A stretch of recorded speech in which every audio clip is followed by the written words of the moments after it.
ಅಜ್ಜರ್ಕಾಡ್ park. ಯಾರಿಗೆ ತಾನೇ ಗೊತ್ತಿಲ್ಲ?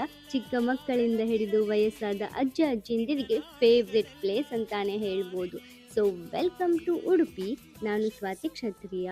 ಹಚ್ಚ ಹಸಿರಿನಿಂದ ಕೂಡಿದ ಶಾಂತಿಯುತ ವಾತಾವರಣ ಇಲ್ಲಿ ನಿಮಗೆ ಸಿಗ್ತದೆ. ಅದೇ ನಮ್ಮ ಅಜ್ಜರ್ಕಾಡ್ ಪಾರ್ಕ್ ಎಂದೇ ಫೇಮಸ್ ಆಗಿರುವ ಈ ಪಾರ್ಕನ್ನು ಮೊದಲು ಈಗಲೂ ಭುಜಂಗ ಪಾರ್ಕ್ ಎಂದು ಕರೆಯುತ್ತಿದ್ದು, ಮಹಾತ್ಮ ಗಾಂಧಿ 1934 ಫೆಬ್ರವರಿ 25 ಭಾಷಣ ಮಾಡಿದ ಸ್ಥಳವಾಗಿತ್ತಂತೆ. ಇನ್ನು 1938 ಪಾರ್ಕ್ನ ಮಧ್ಯದಲ್ಲಿ ಬಂಡೆಯ ಮೇಲೆ ರೇಡಿಯೋ ಟವರ್ ನಿರ್ಮಿಸಲಾಯಿತು. ಈವ್ನಿಂಗ್ ಟೈಮಲ್ಲಿ ರೇಡಿಯೋ ಕಾರ್ಯಕ್ರಮಗಳನ್ನು ಇಲ್ಲಿ ಕೇಳಬಹುದಿತ್ತು. ಹಾಗಾಗಿ ಇದಕ್ಕೆ ರೇಡಿಯೋ ಪಾರ್ಕ್ ಅಂತಲೂ ನೇಮ್ ಬಂತು.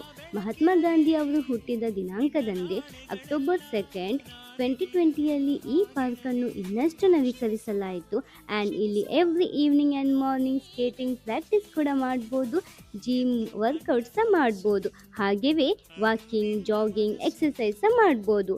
ಮತ್ತೆ ಸಿಗುವ.